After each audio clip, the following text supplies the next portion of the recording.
Okay, so this is the point where I like to make an introduction about the movie and maybe make some witty remarks, some joke, or some spoof on the movie, but with this one, I got nothing.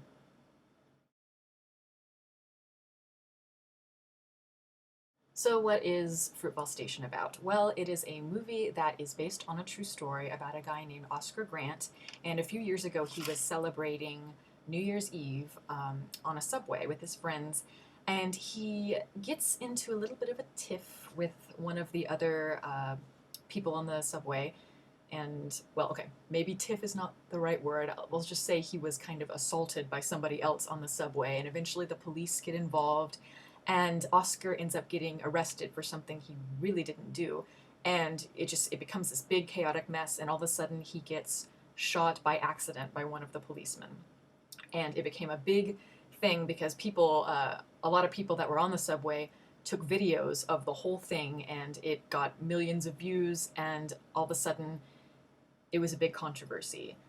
Now, you probably think I just spoiled the entire movie for you. I did not. Trust me, you know all this at the very, very beginning. They show you everything that happens in real life. And plus, it's a true story, so everyone knows what happened. We were all alive, so it doesn't matter. It does not take away any of the intensity or the suspense from the actual film. So the movie has a very realistic, subtle, gritty, it almost has like a docudrama approach. It tries to be as organic and naturalistic as possible. It really just wants the audience members to kind of get in touch with Oscar and his lifestyle and the person he is in the last day that he is alive.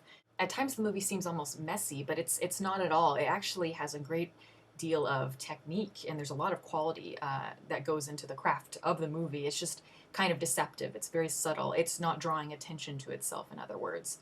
The movie is, of course, showing you a blatant example of racism and bigotry in our world, and particularly in this movie and in real life, on the part of the police force. But it doesn't seem like the movie is trying to be propaganda necessarily. It's not trying to make you feel a certain way, I don't think, or at least it doesn't seem like it is. It's just trying to show you, a portrait, as I said before, a portrait of a person who was a victim of very tragic circumstances. Octavia Spencer, who's probably the only well-known person in the cast, is just incredible here. She gives probably the most nuanced, most touching performance I think I've ever seen her give.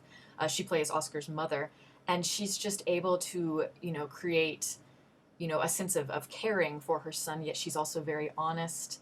And then even at the end, she absolutely breaks your heart. She should get an Academy Award nomination for this. Take that, The Help. Michael C. Jordan plays the protagonist, and he is fantastic in the same way, very understated, just like Octavia Spencer. But I think what he captured so well about playing Oscar was that, when the event happened, I think that he was portrayed in either one way or another, very black and white. He was either like this saint, this whatever to the public and painted as that in the media, or he was stereotyped like he was with the police and considered a bum. But he isn't either one of those. He is a real person. He is flawed, but he also has some wonderful moments too. Even though, yes, he has been in and out of prison, he has a daughter that he cares for deeply, and he shows you all of those different facets. And to me, that is what's important when you're trying to make a film about something controversial like this. But I think the thing that I can't stress enough is how realistic the movie is. And even though on occasion it has a few soft spots, there were a couple moments where I felt like the foreshadowing was a little bit too neat and too contrived. But for the most part, this is very beautifully done, extremely intense, and something that you probably won't forget. Excellent, excellent movie. I definitely recommend it. And that's my review. If you would like to follow me on Twitter, the link is below, as always. And thank you all for listening.